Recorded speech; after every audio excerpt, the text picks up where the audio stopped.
Como é o processo de pós-vendas do integrador solar? Vem para esse bate-papo para a gente falar sobre isso.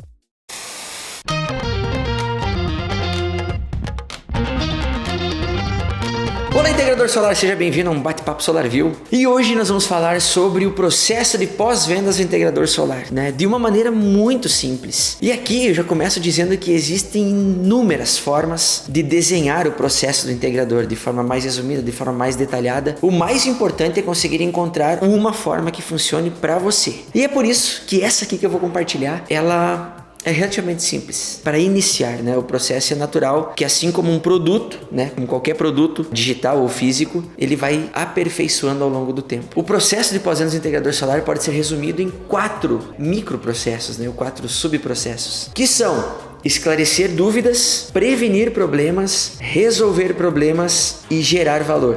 4 processos principais. E observe que aqui eu nem falei em monitorar, Por quê? Porque monitorar é um meio para se chegar a um desses 4 processos aqui. E vamos entender da seguinte forma, quando a gente está organizando o processo nesse formato, a gente tem uma distinção muito clara. Por exemplo, o esclarecimento de dúvidas é uma ação normalmente reativa. Quando o cliente liga e pergunta: opa, eu não entendi minha conta de luz, explica para mim. Então, nesse exemplo lá, o responsável do pós-vendas, ele já vai estar estudado, já vai ter compreendido, a nomenclatura da conta de energia, seja lá qual concessionário que você utiliza, nos seus clientes, mas ele vai estar gabaritado para poder explicar essa conta de luz. E aqui cabe entender o seguinte, essa abordagem de esclarecimento de dúvidas, ela pode ser proativa também. Por quê? A gente já vai falar por quê.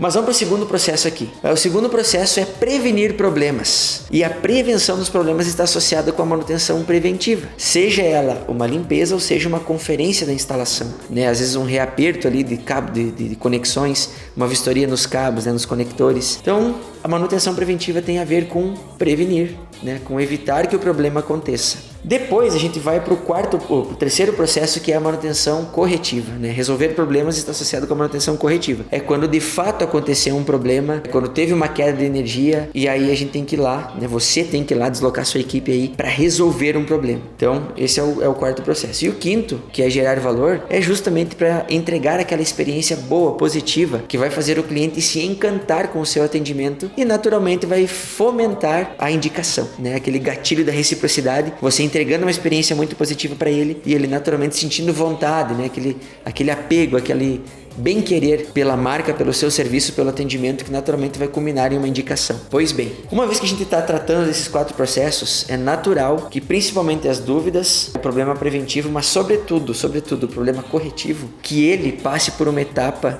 de planejamento, digamos assim, para sua resolução. E isso vai acontecer da seguinte forma, tanto a dúvida quanto a resolução de problema principalmente. Vai chegar o problema, então vai ser uma abordagem mais reativa. Isso vai acontecer, E aí, recebeu o problema, coletou aquelas primeiras informações, aí você, o teu time de pós-vendas ou responsável de pós-vendas, ele vai ter a missão de qualificar esse problema para diagnosticá-lo, O problema, ele nunca chega como causa, ele normalmente chega como consequência. A usina parou. Isso não é uma causa, Isso é uma consequência. E aí você vai precisar entender qual é a causa que levou a usina a parar de funcionar. E aí tem esse diagnóstico. Então, o diagnóstico vai servir para aferir a causa.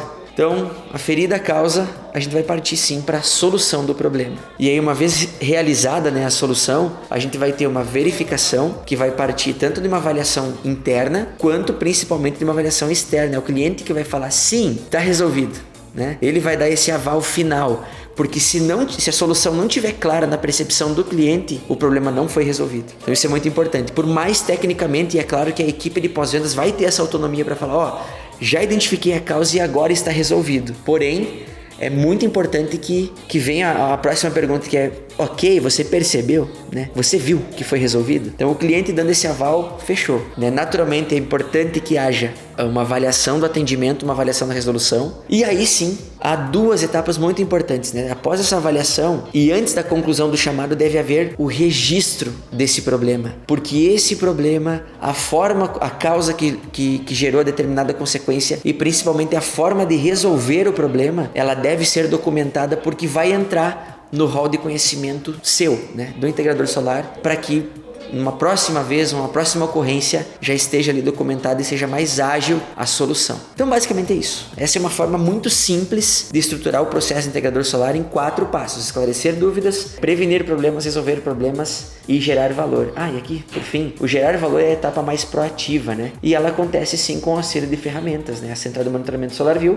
proporciona a geração do relatório automatizado integrado com a fatura de energia, além das notificações automáticas, né? Que você pode utilizar, pode criar regras ali para notificar quando for notificações positivas para o seu integrador, para o seu cliente. Se você curtiu, deixa o seu like, deixa o seu comentário aqui, se tiver dúvida. Mas se você gostou, se você não gostou, pode falar aqui, tá? A gente tá aqui também para melhorar com aquilo que a gente deve melhorar, beleza? Um grande abraço, conto com a SolarView e nos vemos no próximo Bate-Papo SolarView.